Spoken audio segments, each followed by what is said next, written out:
अमानत अमीन प्रशिक्षण केंद्र बैरिया गोलंबर मुजफ्फरपुर बिहार। हमने अपना यहाँ दोनों मोबाइल नंबर स्पष्ट रूप से लिखा।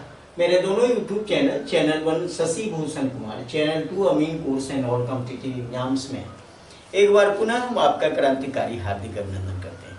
आज का क्लास आपके लिए काफ़ी इम्पोर्टेंट होने वाला है। वह क्लास होगा कुछ रूल रेगुलेशन से रिलेटेड। ढेर सारे क्लास को आपके समक्ष रखे, किश्तवाड़ से, खानापुरी से या चकबंदी से, लेकिन मैं उसका सत्यापन कुछ रूल रेगुलेशन से करना चाहता हूं। लैंड रिकॉर्ड मैनुअल के पैरा नंबर, बहुत सारे पैरा नंबर उसमें दिए गए, उसमें बहुत सारी बातों का जिक्र है। किस पैरा नंबर में क्या कौन सी बातों का जिक्र किया गया, आज मैं उसी पर बात करूंगा आपसे। और यहाँ पर जो हमारे देश में सर्वे कराया गया अंग्रेजी हुकूमत में, जो कैडेस्ट्रल सर्वे हुआ, देश के कोने कोने में हुआ, उसमें ये चेन से ही सर्वे कराया गया था, जिस चेन का नाम था गंटर्स चेन, गंटरी जरीब। और रिविजनल सर्वे जो हुआ उसमें भी गंटरी जरीब का इस्तेमाल किया। इसलिए गंटरी जरीब की प्राथमिकता बढ़ गई। आज भी उसका उपयोग धड़ल्ले के साथ किया जाता है, कारण कि ये दोनों मैप जो बना हुआ उसी के आधार पर ही बना हुआ है। तो चलिए आज कुछ भू अभिलेख नियमावली की चर्चा करेंगे। तो पहले टॉपिक लिखते हैं, फिर बात करते हैं। और उस पैरा के अंतर्गत किन किन बातों का वर्णन किया गया, उस लॉ को जानना जरूरी है, उस नियम को जानना जरूरी है, उस पैरा को जानना जरूरी है। तो टॉपिक लिखते हैं, फिर बात करते हैं। लैंड रिकॉर्ड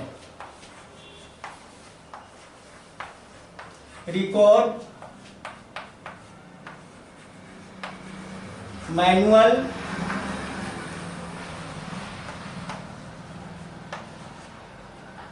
पैरा नंबर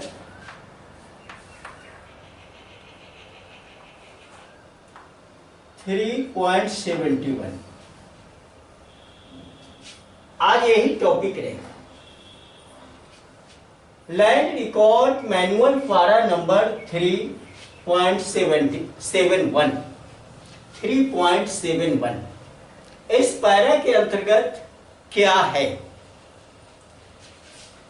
अगर इसका क्वेश्चन बनाया जाए तो क्वेश्चन बनेगा इस पर आधारित कि भू अभिलेख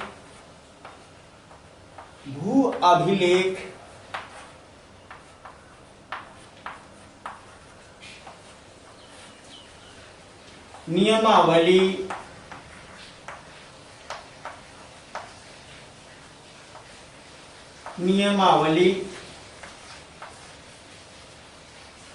अनुच्छेद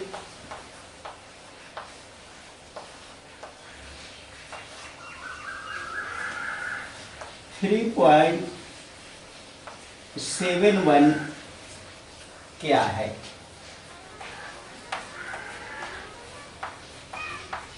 ये क्वेश्चन आज इसी का वर्णन डिटेल्स करूंगा इस वीडियो में। आपको इस नियम के अंतर्गत क्या रखी गई है ये जानना जरूरी है, और खास करके ऐसे जनरल लोगों के लिए नॉलेज तो आवश्यक है ही, कंपटीशन देने वाले छात्र के लिए और ज्यादा बेटर है। भू अभिलेख नियमावली अनुच्छेद 3.71 क्या है? इस अनुच्छेद के अंतर्गत जब आप इस अनुच्छेद का वर्णन पढ़ेंगे तो इसमें वर्णन किया हुआ जरीब का, क्या वर्णन है भाई? जरीब का वर्णन किया हुआ।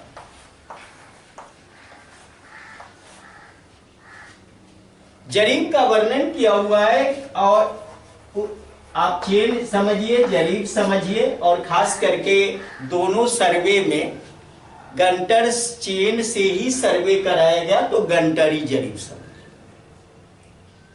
इस जरीब में, इस पैरा में, इस अनुच्छेद में जरीब का पूरा विवरण प्रस्तुत किया गया है। जरीब का एक एक पॉइंट स्पष्ट किया गया,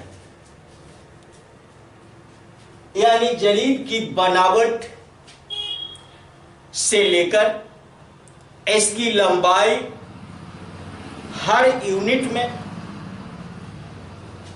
तथा जरीब की जांच कैसे की जाती है वो जांच रिपोर्ट का भी वर्णन इस अनुच्छेद में किया गया। तो चलिए थोड़ा सा इसका जिक्र करते हैं कि इस अनुच्छेद का विस्तृत विवरण, इसमें क्या कौन कौन सी बातें कही गई।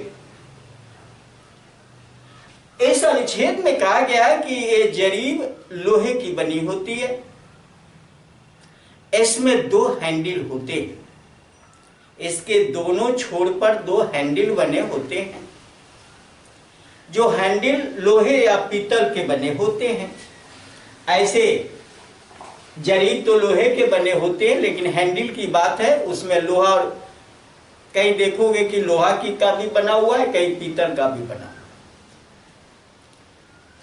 उस जरीब में 9 फुलियां होती है। कुल फुलियां की संख्या कितनी है? 9 है, जिसका स्पष्ट वर्णन इस अनुच्छेद में किया गया है। 50 कड़ी पर गोल फुलियां होती है, इसका भी जिक्र किया गया है। हर 10 कड़ी पर फुलिया लटका हुआ है।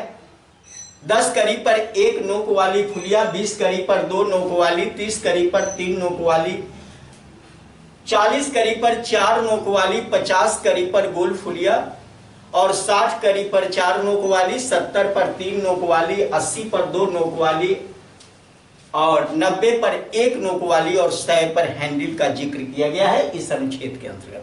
मतलब कहने का मतलब कि जरीब का पूर्ण विवरण प्रस्तुत किया गया। इसमें जरीब के संबंध में सारी बातें लिखी। बनावट मेटल की बात कही गई। मेटल के साथ साथ इसमें हैंडल का भी जिक्र किया गया, और हैंडल के जिक्र के साथ साथ इसमें फुलिया का जिक्र किया गया कि ये फुलिया जो लटकी हुई है, जरीब चलाते समय दोनों साइड से जरीब सीधा ही दिखता है।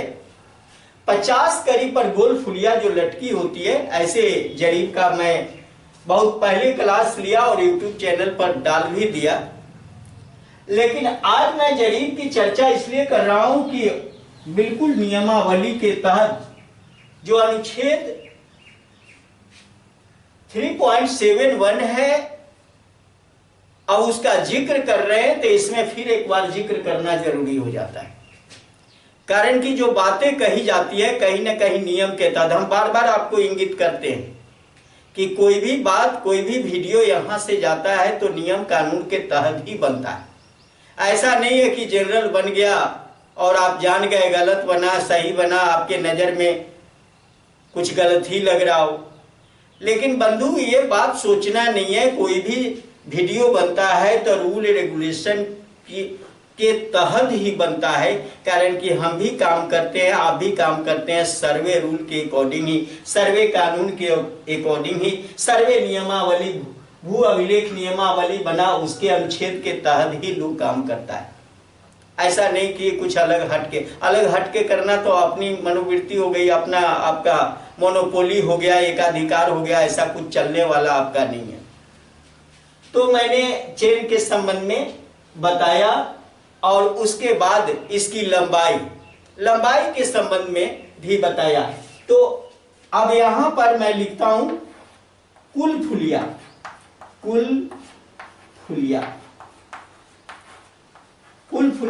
कितनी हो गई? 9। कुल फुलिया हो गई 9। आपको याद रखना है कहां वर्णन है? अनुच्छेद 3.7 में। दूसरा,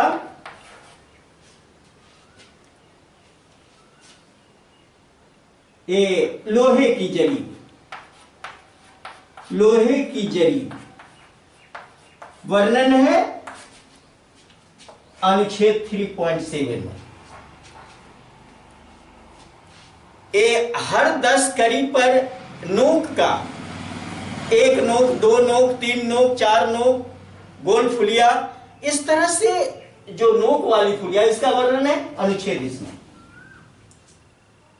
अब मैं लंबाई की बात करूं, उस चेन की लंबाई की बात करूं, लंबाई की बात तीसरा ले लेते हैं, लंबाई। लंबाई का मतलब कि पूरे चेन की जो लंबाई है, जरीब की लंबाई, यानी जरीब की लंबाई की बात करेंगे, जिसका पूरा विवरण, पूरा वर्णन अनुच्छेद 3.71 में दिया हुआ है। लंबाई की बात करते हैं, आप लंबाई को हम पढ़ा चुके हैं। अब देखो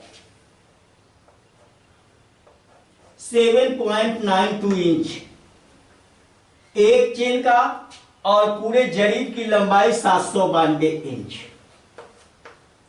एक कड़ी की लंबाई 7.92 इंच और पूरे जरीब की लंबाई 792 इंच हो गया, 66 फीट हो गया। या करके लिखते, या 66 फीट, या 20 मीटर,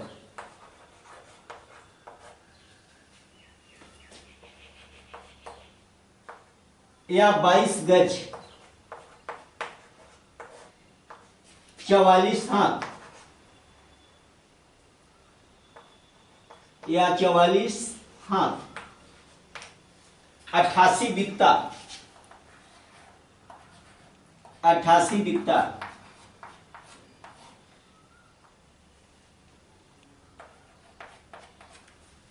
सात सौ 92 इंच, 66 फीट, 20 मीटर, 22 गज, 44 हाथ, 88 बित्ता। और आपसे बताए कि ज्यादातर इंपॉर्टेंट इतना ही है। ऐसे अंगुल में भी हम वीडियो दे चुके हैं, अंगुल में भी जानिए, गिरा, ये मुट्ठी, ये सब की भी चर्चा हमने करी। लेकिन जो इंपॉर्टेंट है उसको यहां पर दर्शा दिया, जिसका वर्णन इसमें किया हुआ है अनुच्छेद 3.371 में। इस पैरा में वर्णन किया हुआ है इन चीजों में। अब यहां लिख दिया 20 मीटर, लिखा 20 मीटर। अब यहां आप कहोगे कि 20.12 क्यों नहीं लिखते? अरे बंधु, 20.12 जो अनुच्छेद में वर्णन है, जो भू अभिलेख नियमावली में जो वर्णन किया हुआ, वही तो लिखते हैं। आप अपना हिसाब से लिखोगे तो नहीं चलने वाला है, जो चलने वाला है वही चीज यहां देते भी है। कहीं न कहीं कुछ रूल रेगुलेशन अपना मन से अगर अलग हमको कुछ लिखना होता तो जरूर लिख देते आपकी सेवा में 20.12 मीटर। लेकिन मैं नहीं लिख पाऊंगा, इसलिए कि हम भी इसी नियम के तहत हम बंधे हुए हैं। अगर हम नियम के तहत बंधे हुए हैं तो नियम जो कहेगा उसी के अनुकूल ही तो काम करेंगे। फिर गुनिया बना हुआ है, इसी रेंज पर बना हुआ है, तो गुनिया का क्या होगा? फिर 20.12 का काम गुनिया पर हम कर नहीं पाएंगे, इसलिए मैं नहीं लिखूंगा यहां पर। आपको बराबर प्रश्न खड़ा किया आप हमारे साथ कि 20.12 क्यों नहीं लिखते। जो जरूरी है, जो नियमावली में वर्णित है, मैं उन्हीं चीजों को लिखा। कड़ी की बात आती है तो इसमें 100 कड़ी होता है, या 100 कड़ी लिख दे, 100 कड़ी। और एक कड़ी का मान अगर निकालना है तो 7.92 इंच होता है। बहुत सारे लोग 8 इंच का तपस्यात्मक जाप करते रहते हैं। मैं उन लोगों को बता देना चाहता हूं कि जो नियमावली है उसी के तहत आप चलिए। इंपॉर्टेंट क्यों हो जाता है ये सारी चीजें? इसलिए इंपॉर्टेंट हो जाता है कि आपसे पूछेगा कि जरीब में कुल कितनी फुलिया होती है? 9। आपको पता हो गया। गोल फुलिया किस जगह पर लटकी होती है? तो 50 करीब पर, एकदम मध्य भाग में, चेन के मिडल में, ये कहेंगे। लेकिन अगर यही सवाल कि जरीब में कुल 9 फुलिया होती है, भू अभिलेख नियमावली के किस अनुच्छेद में वर्णित है? तो अनुच्छेद 3.71 में। ये तो लिखना पड़ेगा ना। 20 मीटर चेन की लंबाई 20 मीटर किस अनुच्छेद में वर्णित है? तो इस अनुच्छेद का नाम लेना पड़ेगा। एक जरीब की लंबाई 792 इंच है, किस अनुच्छेद में वर्णित है? तो अनुच्छेद का नाम लेना पड़ेगा। 66 फीट जो चेन की लंबाई होती है वो किस अनुच्छेद में वर्णित है? तो 3.7। यानी जितनी सारी बातें कही जा रही है, इसी को उठा के अगर पूछता है कि ये भू अभिलेख नियमावली के किस अनुच्छेद में है, किस पैरा में है, तो आपको पैरा का जिक्र करना पड़ेगा। ये सारे विवरण इसी पैरा में लिखे गए। ये 100 कड़ी का चेन है, ये कहां लिखा गया है? तो अनुच्छेद 3.71। आपको ये दिखाना पड़ेगा। अगर ये नहीं दिखाते हो तो फिर गलत हो जाएगा। कहां से बोल रहे हो? बोलने का कोई आधार होना चाहिए ना। मैं बार बार इस बात को इंगित करना चाहता हूं कि जब तक आपके पास आधार नहीं हो, बेस नहीं हो, तब तक आपकी बात कहीं सुनी नहीं जाती। और सीधे कह देते हो, सीधे कोई कह देगा कि ये गलत हो गया। जरीब का, अब ये तो लंबाई का, एक एक लंबाई करके जरीब के एक एक लंबाई का विवरण पूछा जाए कि किस अनुच्छेद में है, तो अनुच्छेद ये याद रखना कि इसमें जरीब का टोटल विवरण, यानी A to Z जरीब के एक एक पॉइंट पर बात यही अनुच्छेद करता है। स्पष्ट हो गया?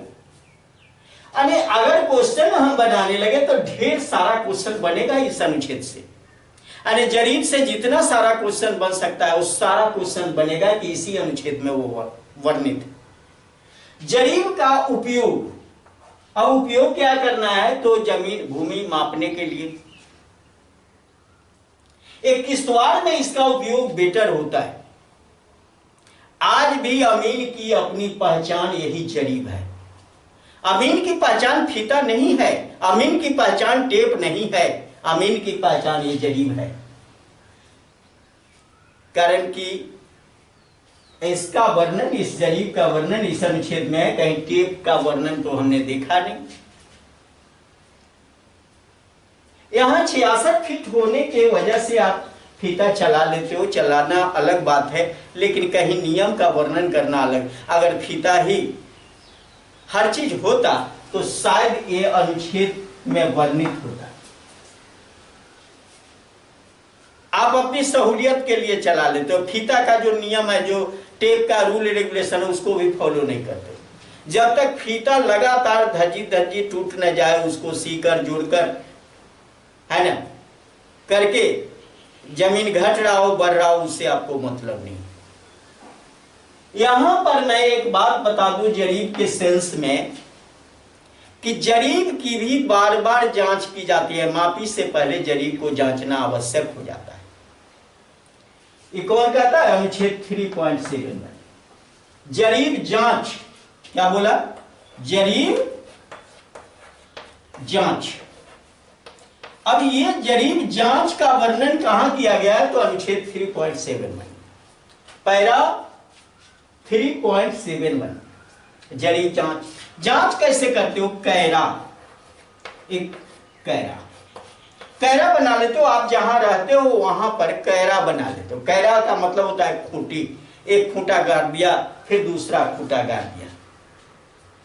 मापी पर जाने से पहले जरीब को फैला लीजिए, खूंटा से खूंटा की दूरी। कारण कि जिस समय जरीब खरीदा गया उस समय उसकी माप सही थी। बार बार चलाते चलाते जरीब का वो जो रिंग होता है रिंग पर जो जुड़ा होता है, आपसे कह दें कि ये कड़ी जो है वो रिंग के साथ जुड़ा हुआ है, तो रिंग के साथ जो जब कड़ी जुड़ा हुआ है तो रिंग कभी कभी खुल जाता है, उसका मुंह जैसा जब खुलता है तो थोड़ा सा फैल जाता है, इसलिए उसको हथौड़ा से ठीक करते रहिए। कब ठीक करिएगा? जब आप जांच करके इस कैरा के माध्यम से जब जांचिएगा, जांचने पर वो ज्यादा बड़ा नहीं तो हो गया, बड़ा हो गया तो देखिए कि कहां कहां का रिंग जो है सो खुला हुआ है, उस रिंग पर हथौड़ा लगा दीजिए, हथौड़ा लगा दीजिएगा, फिर अपनी जगह पर आ जाएगा। ये काम आपको करना है। कै % लोग करते हैं? ये नियम इस अनुच्छेद में दिया हुआ है कि आप जांच करो। जरीब जांच का विवरण भी अनुच्छेद 3.71 में किया हुआ है, इस पैरा के अंतर्गत किया हुआ है। ये जांचना है आपको, बिना जांचे हुए मापी करना है नहीं। दूसरी चीज है कि जरीब, मैं आपको बताया कि जरीब चलाने के नियम, जरीब कैसे चलाए जाते हैं। बिल्कुल स्ट्रेट लाइन व आधार हो पर चला रहे हो, वो लंब पर चला रहे हो या कर्ण पर चला रहे हो, बिल्कुल सीधा चलना चाहिए। और जरीब चलाने के लिए आपको सहारा लेना है झंडी का या राइट एंगल। इस बात को हमेशा याद रखना। कर्ण पर चला लो, लंब पर चला लो, आधार पर चला लो, लेकिन स्ट्रेट में होना चाहिए। तो ये जरीब जांच का भी विवरण इस अनुच्छेद में, इस पैरा में वर्णित है। जरीब की परिभाषा,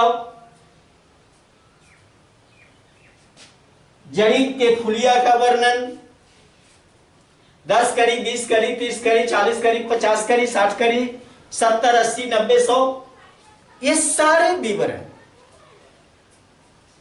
किस पॉइंट पर कौन कितने नोक की फुलिया लगी होती है, ये सारा विवरण उसमें।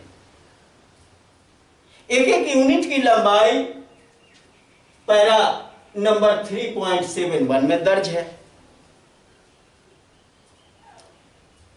तो हमको अगर ये नंबर देकर कोई भी पूछा जरीब संबंधी, आप इतना बात स्मरण रख लो कि जरीब के संबंध में जितनी सारी बातों को बताया गया, अभी तो कुछ कम बताए हैं, जब जरीब हम पढ़ा रहे थे जिसका वीडियो डल चुका है, उस जरीब को आप देख लें। उस सारी बातें कहीं ना कहीं इसी अनुच्छेद से ली गई, और इस अनुच्छेद में स्पष्ट लिखा गया है कि एक जरीब की लंबाई जो है वह 20 मीटर ही है। इतना ध्यान रखना। अगर कंपटीशन दे रहे हो 20.12 पर टिक कर दोगे तो गलत हो जाएगा, कारण कि अनुच्छेद से आप न हट सकते न मैं हट सकता हूं। जो कहेगा वही करना है। आप कभी कभी कहते हो कि ये इसके अकॉर्डिंग हम चलते हैं कि ये होना चाहिए, इसके अकॉर्डिंग चलने से मतलब नहीं। मतलब जो लिखा हुआ है वो चीज आपको जानना, मतलब दुनिया जो बना हुआ उसके अकॉर्डिंग चलना। वो तो हमें भी पता था ना, तो हम जब चेन पर आ रहे थे तो मीटर में वही लिखते ना जो आप बोल रहे थे, लेकिन हम लोग कहीं ना कहीं रूल रेगुलेशन से बंधे हुए हैं, और रूल के सीमा को पार करके तोड़कर हम तो आगे बढ़ नहीं पाएंगे ना। इस पर ढेर सारा क्वेश्चन बनेगा जो कंपटीशन के लिए या आपके नॉलेज के लिए इंपॉर्टेंट होगा। और ये फुलिया लगी होती है वो खास करके लोहे या पीतल, कई कई लोहा का भी फुलिया लगा होता है, ज्यादातर पीतल का ही लगा होता है। पीतल का लगने से एक चमक होती है, वो दिखाई जल्दी देता। लोहे का लगा होता है, लोहे का चेन है, उसमें लोहे का ही अगर फुलिया लगा हुआ है तो स्पष्ट दिखता नहीं है, दिखता है लेकिन कठिनाई होती है। अगर पीतल का लगा हुआ है तो जल्दी दिख जाता है। हैंडल भी पीतल का लगा हुआ है, कारण कि कहीं कहीं लोहे का भी है। इसमें दोनों जिक्र है, पीतल और लोहा दोनों का जिक्र किया हुआ है, इसलिए ये कोई खास बात नहीं है। तो लंबाई में एक एक लंबाई अगर पूछ दे आपसे, इंच में, फीट में, मीटर में, गज में, हाथ में, बित्ता में या कड़ी में, अगर ये पूछ देता है आपसे तो निश्चित रूप से आप कहिए कि यह अनुच्छेद 3.71 में जो भू अभिलेख नियमावली है उसके अनुच्छेद में वर्णित है, और उसी अनुच्छेद को अगर टिक करते हैं तो आपका नॉलेज मजबूत हो जाता है। इसलिए मैं स्पेशल रूप से लैंड रिकॉर्ड मैनुअल द्वारा नंबर इसका विवरण दे रहा था आपको।